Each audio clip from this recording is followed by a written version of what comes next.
La politique à présent, et c'est reparti pour un tour. Les candidats qui n'ont pas été élus le 15 mars entrent à nouveau en campagne. Bonsoir Hélène Tonnelier, merci d'être avec nous. Ce scrutin est donc reprogrammé le 28 juin. Alors combien de communes sont concernées, Hélène? Eh bien Céline, dans le Nord-Pas-de-Calais, ce sont 247 communes qui doivent voter pour un second tour. Elles auront le choix entre plusieurs listes, entre 2 et 5 en théorie, mais en fait plutôt 4. Alors petit rappel, toutes les listes qui ont obtenu plus de 10% au premier tour peuvent se maintenir, ce qui donne des situations de triangulaire ou de quadrangulaire, voire plus, mais évidemment, pour éviter que les voix ne s'éparpillent, tout le monde essaie de faire des alliances. C'est le jeu des fusions qui a eu lieu jusqu'à ce soir, 18h, mais parfois les programmes sont incompatibles, les personnes irréconciliables, comme à Lille où la maire socialiste Martine Aubry n'a pas trouvé d'accord avec son ancien adjoint vert Stéphane Bally.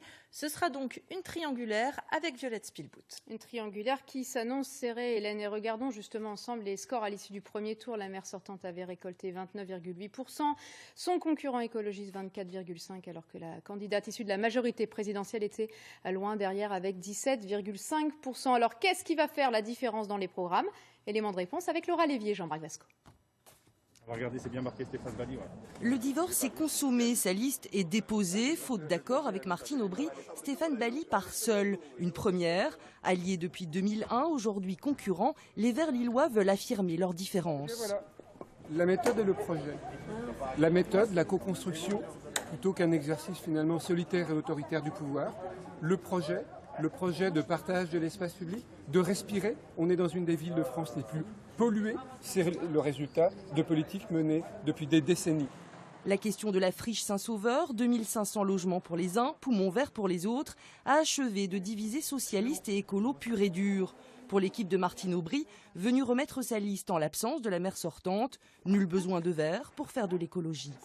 Merci madame. Nous avons en tête et surtout au cœur très accroché l'idée que l'écologie ne va pas sans le social et que c'est donc deux piliers absolument indissociables des politiques que nous voulons mener, écologique et social, parce que l'un ne va pas sans l'autre. Le sujet qui revient, c'est celui évidemment de la capacité à loger les habitants dans cette ville, tout en offrant des conditions qui soient les bonnes.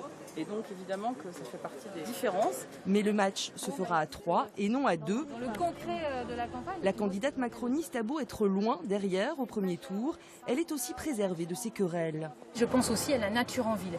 Très clairement, il n'y a pas que le projet Saint-Sauveur pour lequel nous voulons un grand parc, mais il y a aussi dans tous les quartiers recréer des espaces de nature propres, pouvoir près de chez soi, quand on sort de son domicile, avec ses enfants, paisiblement, en toute sécurité aussi, profiter de nos espaces verts qui se seront multipliés en ville.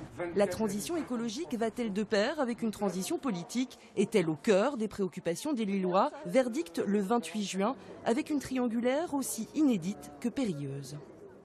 C'est tendu à Lille, Hélène, on l'a bien vu, et où encore dans la région?